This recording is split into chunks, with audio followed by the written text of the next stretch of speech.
Hello again, and welcome back to another one. And today we have drama all over the place. From JayZ in quotes hot water on social media once again due to a recent chat on Twitter Spaces, to more about the game who got dissed by battle rapper Pat Stay. And in this one, game got exposed once again, and some huge claims were made by Pat Stay that throws in a question mark when it comes to game's pen game. And we'll get to more on this in a bit, as this is coming at a time when things are looking rough for the game following the disastrous release of Drillmatic. We also have clips of Eminem that surfaced on social media recently that sparked some interesting reactions and speculations. And today we'll start with a couple of new milestones for the rapper. Eminem continues his 2022 streak on this platform. Check it out. Rappers with the most YouTube views in August. Eminem extends his streak to 8 in 8 in 2022, which is interesting as the, in quotes, king of YouTube as they say, dropped an album in August, but came in at number 2. 50 Cent also made the top 10, and you can also spot Tupac on the list, who passed over a decade before this platform took off. And like the North in Westeros, the internet remembers, as this hip-hop page claimed last month when Eminem topped the list for July. Lastly Mental out this week, Young Boy is coming from number 1 next month. And now check this out, you said YB was gonna be number 1, what happened? Why?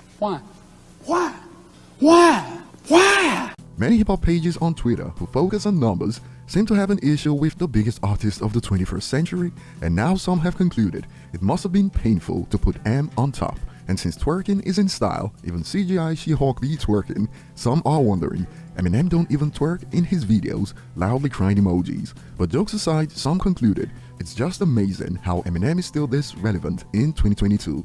Park's got people asking, how is Tupac still competing? Well, there's levels to this. Some in quotes GOATs only get praise on social media, while some go beyond opinions on social media, transcend generations, and still have their music in rotation even after 2 decades.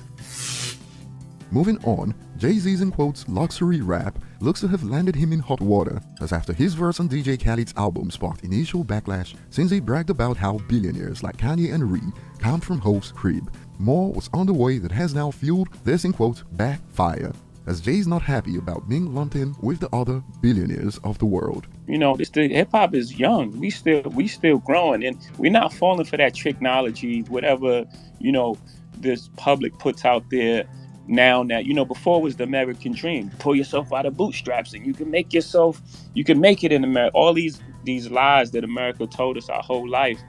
And then when we start getting it, they try to lock us out of it. They start inventing words like, you know, capitalist and, you know, things like that. I mean, you know, we've been called and shit. I don't care. Those words y'all come up with, y'all got to come up with stronger words. When I say y'all, I'm not talking about you. The words they come up with, they got to come up with stronger words. We're not going to stop. We're not going to be tricked out of our position. Y'all locked us out. Y'all created a system that, you know, doesn't include us. We said, fine. We went our alternate route. We created this music. We did our thing. You know, we hustled. We killed ourselves to get to this space. And, you know, now it's like, you know, eat the rich. And think, man, we're not stopping. And these comments led to more backlash for Jay. Some even cited a clip from Pac that went viral.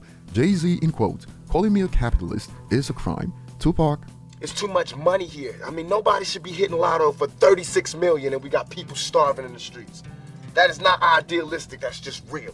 That is just stupid. There's no way Michael Jackson should have, or whoever Jackson, should have $1,000,000 billion and then there's people starving. There's no way. I mean, can you imagine somebody having $32 million? $32 million, and this person has nothing? And you can sleep, you can still go to the movies about, and then these are the type of people that get humanitarian awards. And after Glassdoor reviews of Rock Nation went viral on Twitter, reviews like pros, co-workers are cool, you bond over hating the job, cons, you may meet JayZ. You can now spot viral tweets like, Beyonce wrote Break My Soul from the perspective of a Rock Nation employee. More that went viral. JayZ not realizing that the Panthers and Malcolm X would have hated his bomb is very funny to me. And since some are asking, why do you guys congratulate Rihanna for being a billionaire while being mad at the other ones for existing, laughing my bum off, some have hit back with, I think every black billionaire gets congratulated. If the question is why Rihanna gets criticized less than a JayZ, for example, I would say it's probably because she hasn't made being a billionaire central to her brand. On this point, another adds, Ree has been criticized plenty, believe me, but difference is, Rihanna isn't constantly throwing it in our faces that she's a billionaire. JayZ can't go a verse without telling us he's rich. Now he's up on Twitter Spaces saying capitalism is a new slur. This is probably the biggest backlash JayZ has faced on Twitter.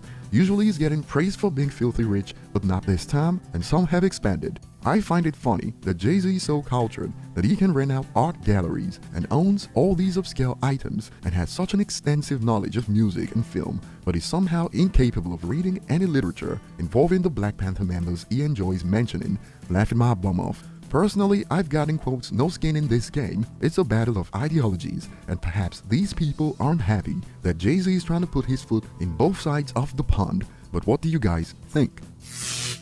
Moving on, clips of Eminem from the upcoming Hard Knocks HBO series has made the rounds on social media. I said, well, I'm here for whatever position. I'm here. Any of them, all of them.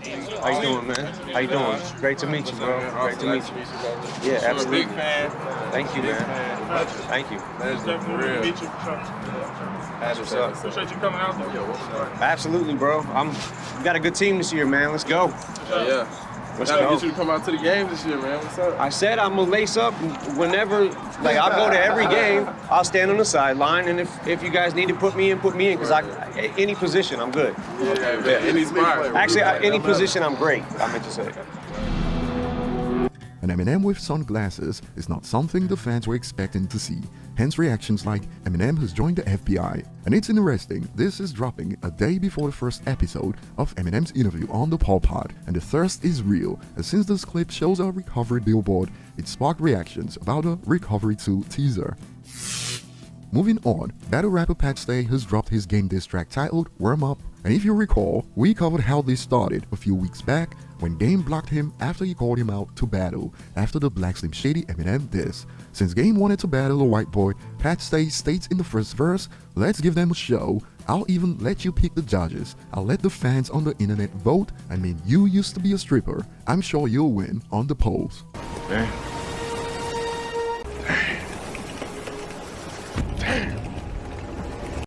But it's in the second verse that Pat Stay went in to expose the game.